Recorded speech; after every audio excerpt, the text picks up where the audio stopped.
Welcome to மைதிலிஸ் kitchen. இன்றைக்கி தக்காளி பிரியாணி எப்படி செய்கிறதுன்னு பார்க்கலாம். தக்காளி பிரியாணி பண்ணலாம், எப்படி பண்ணுறதுன்னு பார்க்கலாம். அதுக்கான பொருட்கள்லாம் இருக்குது, வாங்கும். 5 தக்காளி நறுக்கி வச்சுருக்கேன், 1 வெங்காயம், 2 பச்சை மிளகாய் நறுக்கி வச்சுருக்கேன், 1 கப்பு அரிசி, இந்த கப்பில் 1 கப்பு அரிசி, 1/4 ஸ்பூன் கரம் மசாலா பொடி, பட்டை கிராம்பு ஏலக்காய் எல்லாம் வச்சுருக்கேன், அப்புறம் 1/2 ஸ்பூன் வரமிளகா பொடி, இஞ்சியும் ஒரே ஒரு பூண்டும் வச்சுருக்கேன். நம்ம அரைக்கிறத பார்க்கலாம். தக்காளி போடுறேன், இந்த இஞ்சியும் பூண்டையும் போட்டுட்டேன். இதை நைஸாக அரைச்சின்னு வந்துடலாம் மிக்சியில்.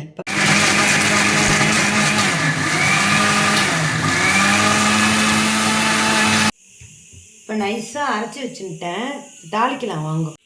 இப்போ நான் அடுப்பு பற்ற வச்சு குக்கர் வச்சுருக்கேன், 2 ஸ்பூன் எண்ணெய் ஊற்றுறேன். காயிட்ட எண்ணெய் நம்ம அப்புறம் பட்டை கிராம்புலாம் போட்டுக்கலாம். எண்ணெய் நல்லா சூடாகிடுது. இப்போ இதில் பட்டை கிராம்பு எல்லாம் போடுறேன், அது நல்லா பொரியட்டும். வெங்காயம் போட்டுக்கலாம். நல்லா பொரிஞ்சிடுத்து, வெங்காயம் போடுறேன். வெங்காயம் பச்சை மிளகாய்,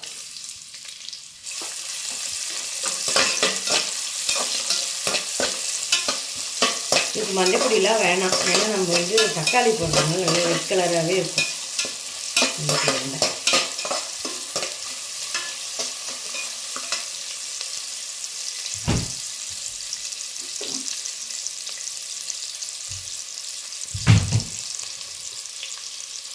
தேவையான அளவு உப்பு எல்லாத்துக்குமே போட்டேன், அரிசிக்கும் சேர்த்து உப்பு.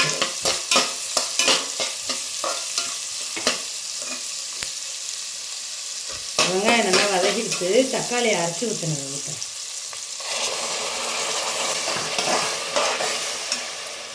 இப்போ வரமிளகா பொடி,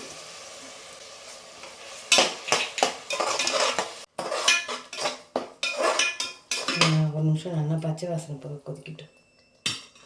தெரிக்கும், அதுக்காக தான் பிடிக்கிறேன். 5 நிமிஷம் கொதிக்கிட்டோம் நல்லா, அப்புறம் பார்க்கலாம். நல்லா இது கொதிச்சுடுத்து, நல்லா பச்சை வாசனையும் போயிடுத்து. 1 டம்ளர் இந்த தக்காளி தண்ணி இருந்துச்சு எனக்கு, அதனால் இன்னும் 1 டம்ளர் ஜலம் ஊற்றிக்கிறேன்.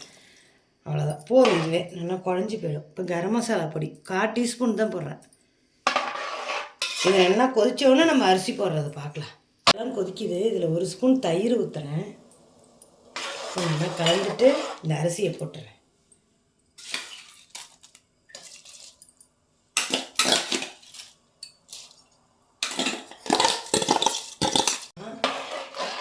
கலரிட்டு ஒரே ஒரு விசில் வந்தால் போதும்.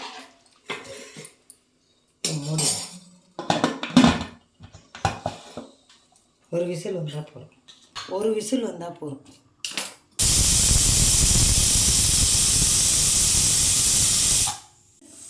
இப்போ விசில் வந்துட்டு நம்ம அடுப்பை அணைக்கலாம். ஒரு விசிலே போதும், வெந்திருக்கும். ஆறுனோன்னு பார்க்கலாம். தக்காளி பிரியாணி ரெடி ஆகிடுத்து, பார்க்கலாம். புல்லுக்குள்ள ஆகிடுத்து. குக்கர் பாருங்க, எடுத்து காமிக்கிறேன். 1 ஸ்பூன் நெய் ஊற்றுவேன். அது அவ்வளோ சௌகரியம், எண்ணெய் ஊற்றிக்கலாம். எண்ணெய் பரவாயில்ல, நல்லாயிருக்கும், அதுக்காக ஊற்றிப்பேன். கொத்தமல்லி போட்டுறேன் மேலே.